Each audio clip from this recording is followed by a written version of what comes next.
opening round, but hey, it wasn't in that until that second one, 0 points. All right, folks, so now it's time to jump into game number 3. Let's see if our super teams can manage to mount a big comeback, or will it be our Road to GlitchCon team here, Natehill, Yuzi, and Skivix, holding on to that first place spot, walking away with the cash, because for them, that's what this competition is all about. Now all the butterflies, all the early GlitchCon jitters are gone. The nerves are calm and cool. Butterflies have been converted into excitement. This is where the pros shine when everything's chill. Natehill has been proving that he is shining bright, and not to mention Yuzi and Skivix, you gotta shout them out as well. They're holding on strong. It's all a trio competition. Not one could do this. This is a team-based game here. Oh, most definitely. And let's not forget as well that it's a team-based game. Yes. But there's so much that you need to know when it comes to your abilities, your timings, how to push, your cooldowns, all of that. And when you're able to properly take full advantage of the kits that you are presented with round after round, and also be as nimble as possible, because you're not looking at the same kit every single round. It changes every time. Yeah. So while you maybe go with Wolverine Claws and you get, the Doom Arcane Gauntlets, that could end up being problematic for you. Hey, and that was a problem when I was playing in those Ghost Rider Cups, the Black Widow Cups, is sometimes you get a kit that you just absolutely don't vibe with, and now we're seeing Thor Hammer come out there to kind of slow down Natehill's push. It is another Titan battle here in the Fortnite world. We have Mr. Savages with Benji, and of course Lechi going up against Natehill and Skivix and Yuzi, but this is interesting to see. Like, Natehill now has a target. When it comes to kind of competition, you see anyone on top of the leaderboard, you go, okay, let's play real. Let's get in our gamer stance and compete. Oh man, look at they're playing up against here, man. They're going up against Savage, Benji, and Lechi. Again, we got some real tanks playing up against one another here. No eliminations quite yet in the round of 16. Our first battle here in round number 3.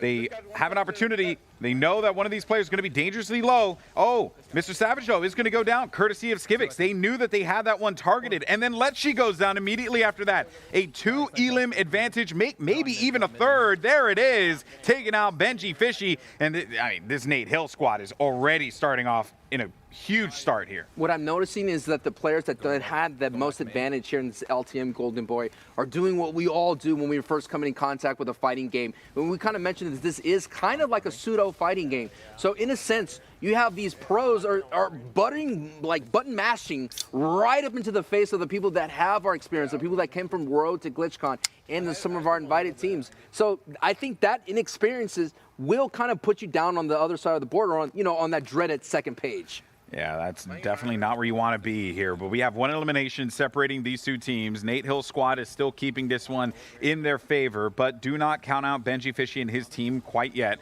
They have been known to mount some crazy comebacks in the past, so this could very well be the case here. But with the way that when you see someone turtling like that and going into a 1-by-1 trying to just defend themselves, you know that they have them beaten up, and that's your opportunity to strike and get yourself another elimination. The onus is going to be on Banjyfishy's team to have to push this battle, and by doing so, they're going to have to expose themselves. And they've taken a heap load of damage thus far. Nate's going to be dangerously low, 53 HP and counting, as he continues to get tick upwards, stays alive, and manages to bail out of there. And this is looking very much like it's going to be Natehill once again dominating in this round of 16, starting round 3 right where they left off in round 2. And I just figured out a piece of this puzzle. How is Natehill's trio dominating so much? Every time Natehill has Wolverine Claws, he just kind of uses that air dash ability to get away and disengage, and it becomes a dreaded game. Oh my goodness, of cat and mouse, and the biggest cat has just showed up. It is Zayt, Stretch,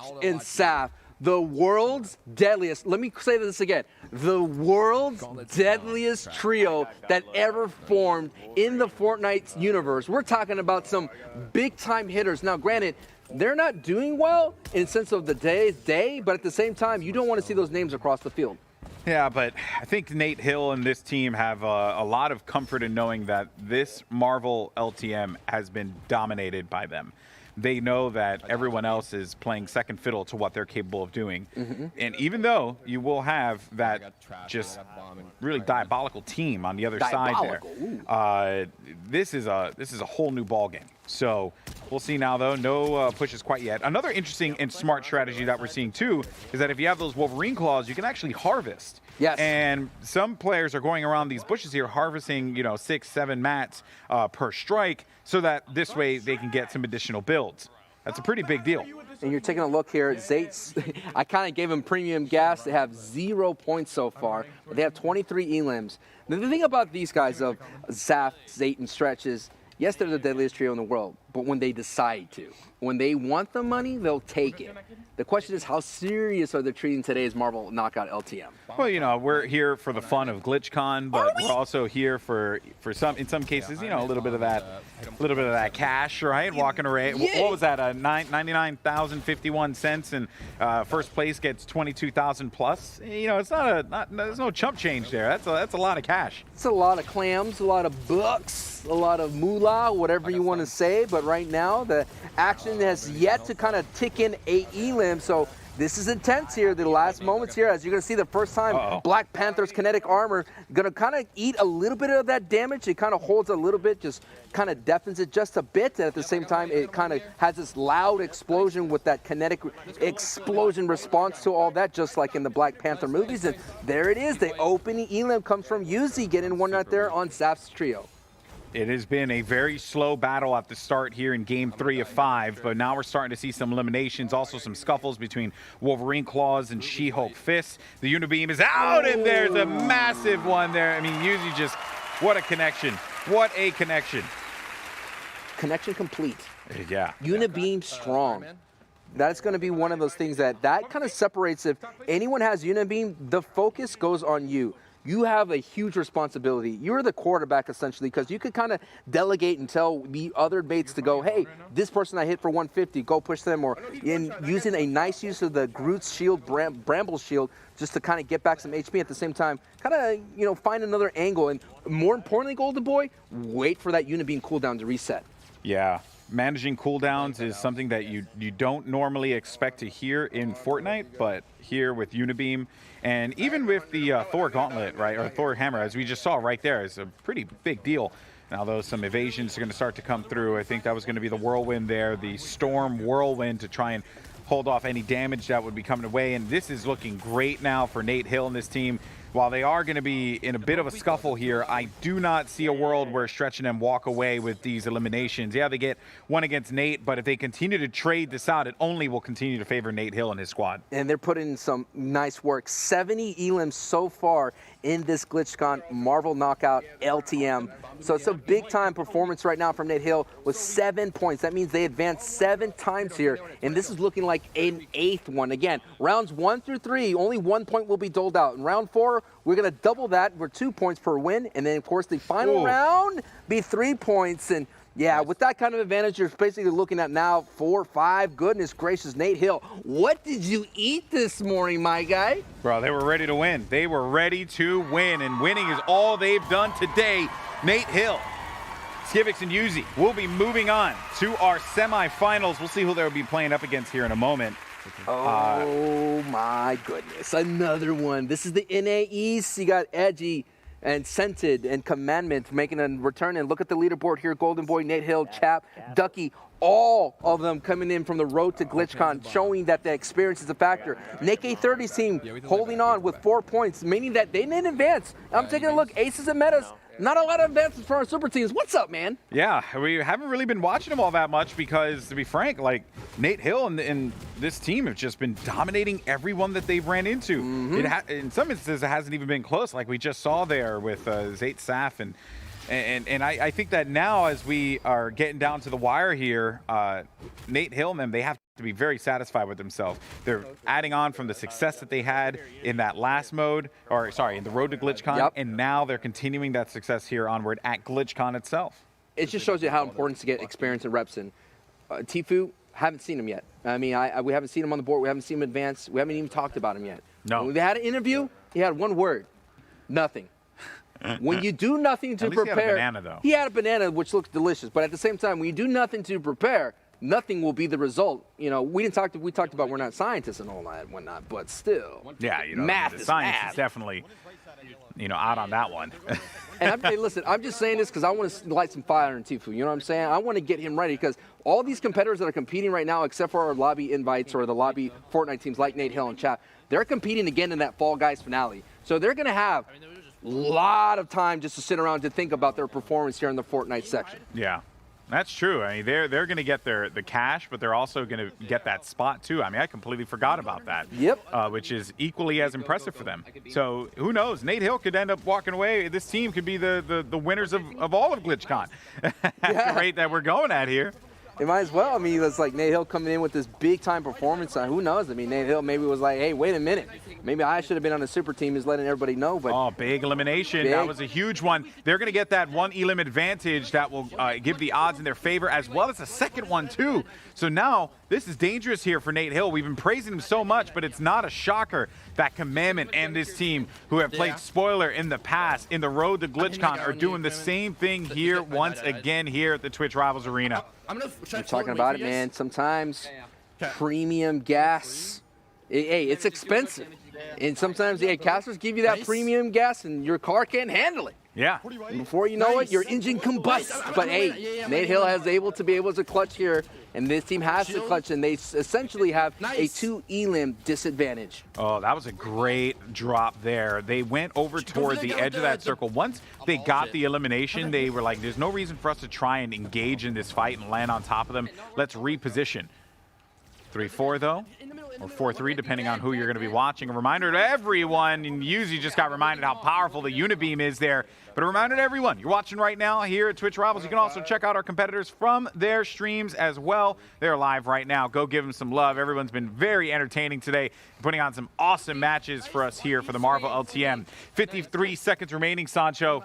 It's coming down to the wire. Coming down to the wire, and this is going to be our lobby teams who are competing for that $99,000 kind of side tournament here that we're experiencing here for that Marvel LTM, and that's going to be a huge wow. Hey, that premium gas looks like it has combust Natehill's engine, as you see that 4 elim advantage. Oh, that's big. Big.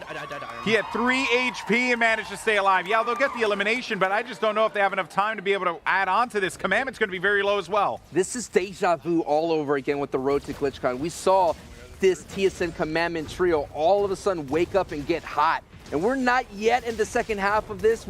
Actually, I would say so. This is round 3. So, yeah, we were at the second half, and this is what TSM was able to turn around. And it looks like Natehill is just going to run out of gas for this opportunity in this bracket, and it's going to be exit back to the lobby. But, hey, Commandment, as you sense it, are moving up the board, currently sitting at 5th place with 4 points. Well, I think they're going to be very happy, Natehill and this team, with what they've been able to do for the first few rounds. Now is really, I think they'll have to refocus and think about what's going to be coming up next. And we have some super teams here. This is exciting. We got Booga, who's in the house, going up against Commandment. And they're representing the Aces. And we were kind of talked about for a brief moment, where's Tfue, right? Where is he? Well, let me tell you what team he's representing. Can you take a guess of the teams that are representing that maybe have the second edge, and laying some goose eggs? Have a feeling it might be something associated with farm animals. Perhaps. I will give you, it is the goats. Oh, boy. And we're hoping that the goats could kind of get up on the board here, because right now it is looking like 3 teams so far in the super teams are on that first page. Of course, Nick A30 was able to walk away with that first opening round victory royale with that 4 points, but haven't seen anything since. Got cold really fast. Yeah, that's very frustrating for them, I'm sure. But what isn't frustrating is when you manage to get your hands on a Unibeam. Absolutely. Which is always a fun one to have in the arsenal. No eliminations quite yet. 150 damage, though, laid out. Blue damage doesn't quite get enough to crack the shields, but it is going to be enough to put some fear in them. And that was Booga who ate that shot outright. And we're seeing Booga, Jamper, and Avery had phenomenal performance in the FNCS trios and NA East. They've been playing together for a long time. They came in 3rd place in that competitive tournament, and we're taking a look right here. They're in 5th place, and TSM Commandment's trio is just above them in 3rd place. So 5 points right here. It all comes down to tiebreakers, so that's why we're keeping count of all elims and, of course, and how many wins you get throughout the entire day. So that is why TSM Commandment team's ahead, but that just means that, given just a look at right then and there, that Bugha's team was able to vault right over Nick A30's tank team right there. Let's take a look. Here it is, the leaderboards. Oh, man, and there's Chap.